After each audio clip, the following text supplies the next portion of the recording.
Although there was a lot of time spent at and discussing Texas Christian University, TCU, in the second season premiere of Landman, it wasn't really apparent what TCU is other than a college. Ainsley and Angela spend the majority of their time at or discussing TCU in Landman Season 2, Episode 1. Before being admitted to the school, Ainsley had to go through an interview process.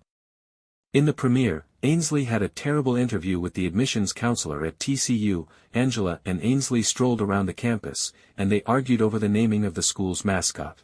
Ainsley was admitted to the institution in spite of the interview, in which she repeatedly misinterpreted phrases and promoted selective breeding. It's obvious that Texas Christian University will play a significant role in Landman Season 2, so learning more about it is worthwhile. Texas Christian University is a private, religiously linked university located in Fort Worth, Texas, as its name suggests. More precisely, TCU is associated with the Christian Church, Disciples of Christ, a Christian Protestant denomination. Due to its ties, TCU requires all students to take a religion course, but, unlike BYU, the university does not have any stringent regulations pertaining to Christianity, such as mandated church attendance or a faith-based honor code. According to TCU's website, the university presently has around 2,000 graduate students and over 11,000 undergraduate students. To Tommy's dismay, TCU does not provide in-state tuition because it is a private institution. In addition to being accredited by the Southern Association of Colleges and Schools, Texas Christian University is categorized as a research university, which means that its faculty and students carry out scholarly and scientific research. Regarding extracurricular activities, which should be more relevant to Ainsley and the Landman cast, TCU is referred to as the Horned Frogs, and Super Frog is their mascot.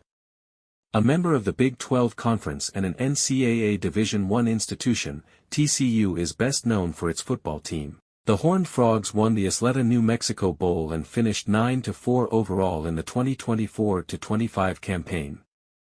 The Bluebonnet Battle is the name given to TCU's yearly football game against Baylor, which is the school's greatest adversary, via Baylor Lariat. It is even more bizarre that Ainsley got accepted to Texas Christian University, one of the most prestigious and well-known universities in Texas and the U.S. overall. She wasn't a strong candidate, had a horrible interview, and had an ACT score of 29, which is at the bottom of TCU's average. The straightforward explanation is that she is a cheerleader, which is sufficient to make people forget how despised Ainsley is in Landman. As a preferred walk-on for the school's cheering squad, Ainsley was accepted to TCU in Landman Season 2. A student-athlete who does not get a scholarship to participate in collegiate sports is known as a walk-on. Some must even try out before they may walk-on to the squad. However, a preferred walk-on is just one level below a scholarship athlete. They receive preferential treatment but no money or financial aid, NCSA. Student-athletes who are hand-selected by a team's coach as players they want but are unable to offer a scholarship are known as preferred walk-ons. Although they don't receive scholarships, they do have certain advantages and are not required to try out for the team. Because Ainsley was a preferred walk-on, she only needed to fulfill the prerequisites to be admitted to TCU, which she did. Her terrible interview was overshadowed by the fact that she was a cheerleader. Even though cheerleading helped Ainsley get into TCU, she will probably continue to face challenges in the future. After all, Texas Christian University is a university, and Ainsley isn't the most intelligent person. Ainsley may be expelled from TCU if she is unable to maintain her grade point average or if she performs poorly as a cheerleader. In any case, it's obvious that TCU will play a significant role in Landman Season 2. Although the second season of Taylor Sheridan's Landman didn't begin as explosively as the first, Tommy Norris was still in for a shocking revelation. Soon after the major events at the conclusion of Landman Season 1, Landman Season 2 began addressing some unanswered topics. The first episode of Landman had some significant developments for nearly the whole cast. Ainsley is attending college, Cooper is operating his own oil company, Cammie Miller is in charge of Mtex, and Tommy continues to put out fires, albeit of a different kind. Additionally, the turmoil in the Norris family has persisted throughout. However, they have eliminated one family member and recruited a new one. A little explanation would be helpful for all of that. Mtex and Cammie Miller were at the core of one of the most significant events in Landman Season 2, Episode 1. After Monty passed away in Landman Season 1, Tommy was elevated to president of Mtex, and Cammy became the company's sole proprietor. Tommy clarified that many rival oil corporations were alarmed by the leadership change and questioned Cammy's capacity to run Mtex. Fortunately, Cammy was able to demonstrate to everyone throughout the luncheon that she means business.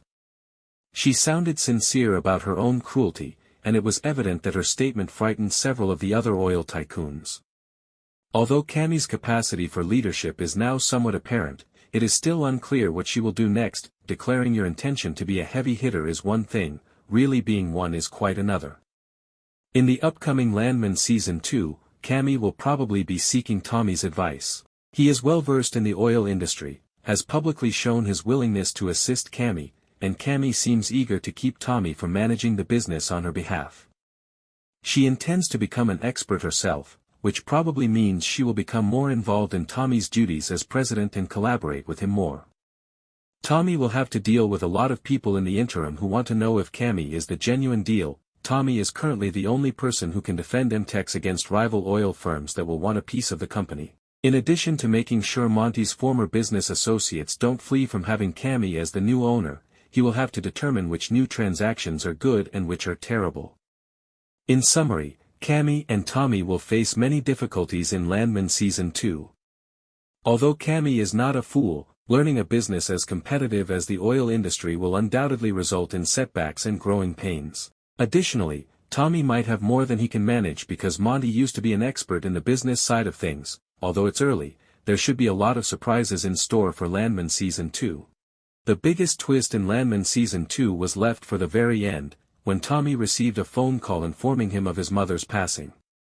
However, the show just depicted Tommy's emotional response to the news rather than revealing Tommy's mother's true identity.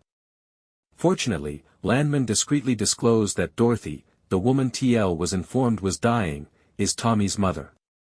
Sam Elliott, who plays TL, was revealed to be Tommy's father in one of the Landman Season 2 trailers. It is obvious that Dorothy was Tommy's mother because TL is Tommy's father and his wife died the same day Tommy's mother did. About the same time, shortly after dusk, Tommy and TL were also informed of her passing. Unfortunately, all we currently know about Dorothy is that TL believed she was headed to hell and that she was residing in a memory care facility in Amarillo, most likely as a result of Alzheimer's. Although nothing is clear at this early point in the season, it should be safe to presume that Dorothy wasn't a terrific mother to Tommy or wife to TL and that her dying will bring up some unresolved emotional baggage for Tommy. Tommy and TL should reconcile in Landman Season 2 as a result of Dorothy's passing. That it's likely that the father and son have a tense relationship because TL lived in an assisted living facility and Tommy had never spoken to or engaged with him before. TL's interactions with Angela, Ainsley, and Cooper should result in some new family conflict.